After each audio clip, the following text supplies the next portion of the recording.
We've had the opportunity to go on about 100 international training trips to almost 40 countries. There have been some pretty amazing experiences, and as you can imagine, we've made a good number of mistakes along the way. And we hope that you'll be able to learn from our mistakes as you travel and serve in the name of Jesus.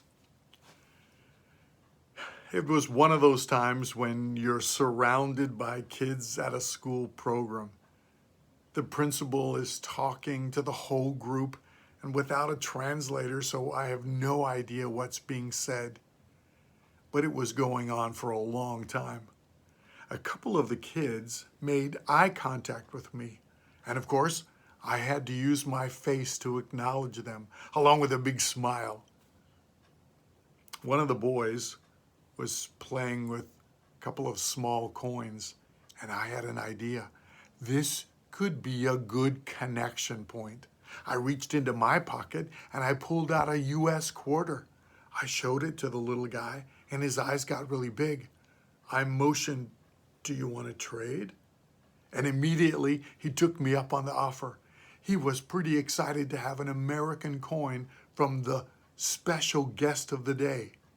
And what do you think he did? Right away, he turned to the kids around him and showed them what he had just acquired.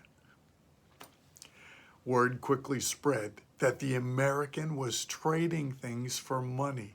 Hands started reaching toward me, and some of them with small coins or items that they found in their pockets, and others just reached out hoping that they would get something free. Mister, what about me? Soon, my entire corner of the auditorium was not only distracted from the principal's speech, but they were distracting the rest of the audience. What's happening over there? I tried to quiet things down, but nothing was working. Eventually, I just had to walk away and let the teachers get the kids' attention back. Often, those sudden impulses, those great ideas to catch a child's attention might just cause more of a problem than you expect. We have to remember that most people around us are very curious about foreigners, and everything we do will be noticed. And if it involves money, for sure you'll be a distraction. I've had to learn that when someone is up front speaking, even if I don't have a clue what's being said, I need to pay attention as if it's the best thing I've ever heard. We need to send a clear message to children, and to the adults for that matter, that we're on the same page as the presenter. What they are saying is important and worth listening to. When we're with a team of our kids in Chile, we remind them that during any outreach, that they need to give their full attention to what's being shared up front. Chilean kids will sit near our kids and try to get their attention. And we know that will end up competing with the gospel message being presented.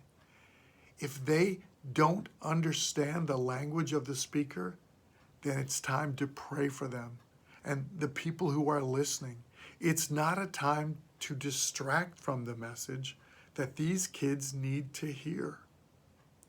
In 1 Corinthians 14:8, Paul says again, "If a trumpet does not sound a clear call, who will get ready for the battle?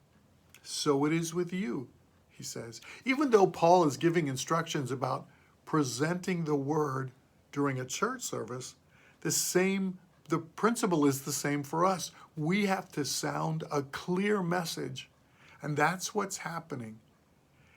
That this is so important that I'm going to pay attention, and you should too. Don't be a distraction or a competition for the message. Here are a couple things to think about. Share about a time when someone did or said something that totally distracted everyone from the point of the meeting or the discussion. What were you thinking and feeling about that person? what kind of things might be a distraction during your program or your ministry event? Discuss some ways to handle those distractions. We hope that you'll keep on learning from our mistakes, and you'll keep on traveling, taking the good news with you wherever you go.